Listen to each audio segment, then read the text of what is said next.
Hello, and welcome to Lost Love Chronicles. In today's story, our alpha guy extracts vengeance using poison ivy juice on his cheating wife. Stay tuned as someone is going to get itchy. Let's get started. I am Tony.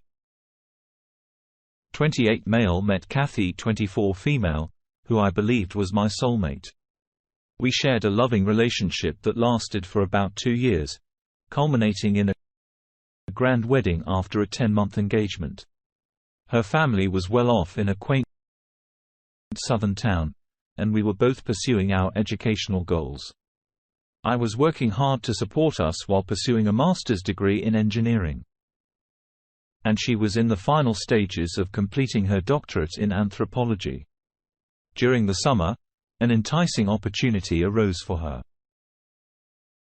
She had the chance to work as an aide on a religious studies trip to Jamaica, which not only meant she could explore this beautiful destination, but also get paid for it.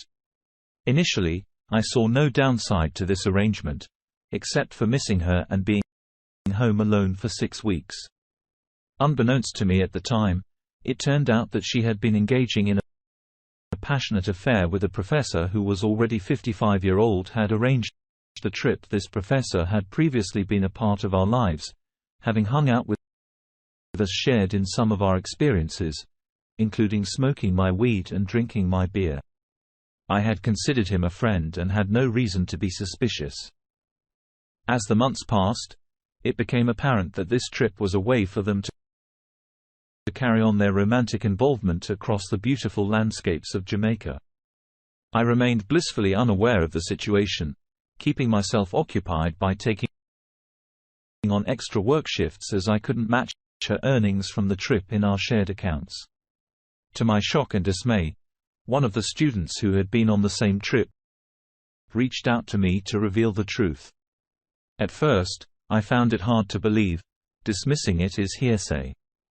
However, fueled by my growing suspicions, I began to investigate the situation myself. My desperation led me to break my own trust boundaries and check her text messages while she was asleep. To my dismay, I found nothing there to confirm the infidelity.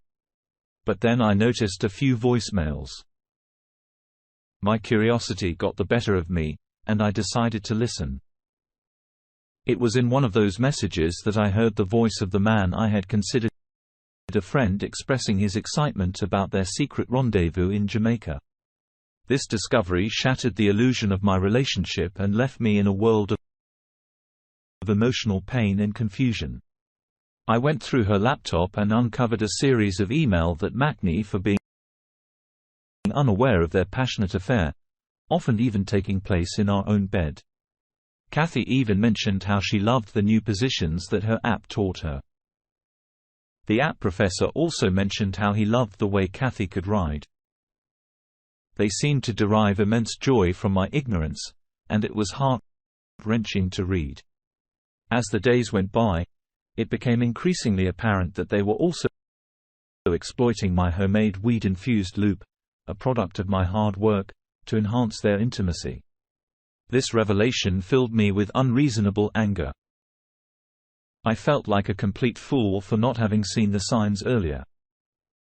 It finally struck me that I was nothing more than a source of amusement for these individuals, and they were even using the lube I had created in our own bed.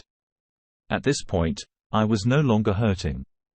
I was consumed by a desire for them to experience some of the pain and betrayal I had been through. While she was studying at the library, I decided to concoct a plan. I crafted a fresh batch of weed-infused lube, making sure it had the usual scent. However, I added an unexpected ingredient, poison ivy from our backyard.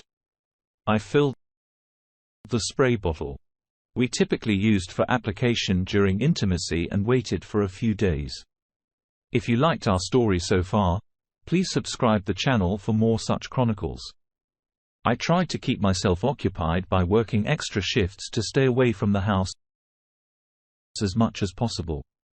Then the moment arrived. When she was asleep, I enacted my plan. I surreptitiously took her phone and deleted my contact information.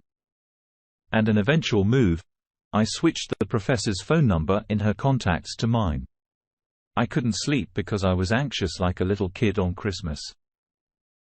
When morning came, she was in the shower. And I received a text from her.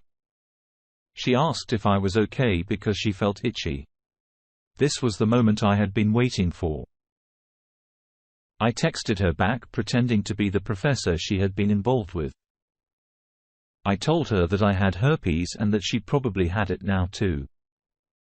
While she was still in the shower, I heard her make a surprised noise. I had to keep myself from bursting into laughter.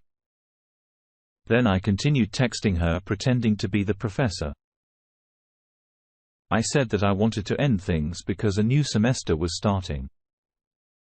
And I was interested in another teaching assistant. When she came out of the shower, it was clear that she had been crying. I could see the anger in her eyes. She was visibly uncomfortable, fidgeting at the table while drinking coffee and thinking about the situation. I thought that a little push was what she needed.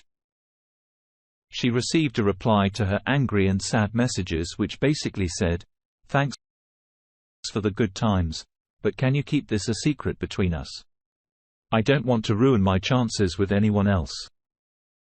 I could see her boiling with anger, and she stormed out without even saying goodbye.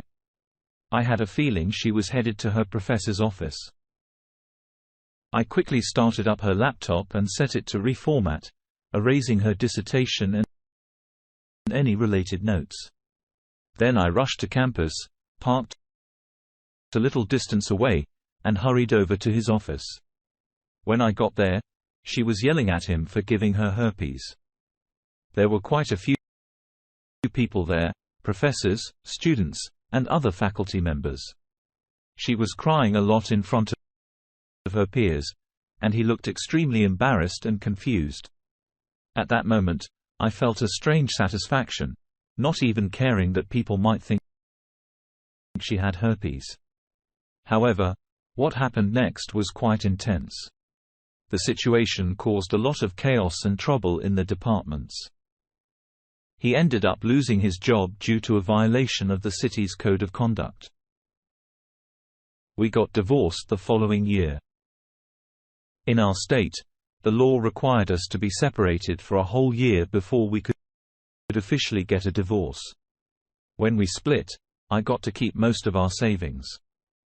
It wasn't a huge amount, but I had worked hard for it. My ex-wife never finished her doctorate and took on a different path. She became a stay-at-home mom who sells Herbalife products on social media. The professor who had been involved with her now teaches at a high school. It took a few years for all of these changes to happen, but for me, it was a bit satisfying to see how everything turned out. It's almost like a real-life story of those people on Facebook who sell products through multi-level marketing schemes. Dear listener, if you have reached this far, please click on the subscribe button. It will be a great help.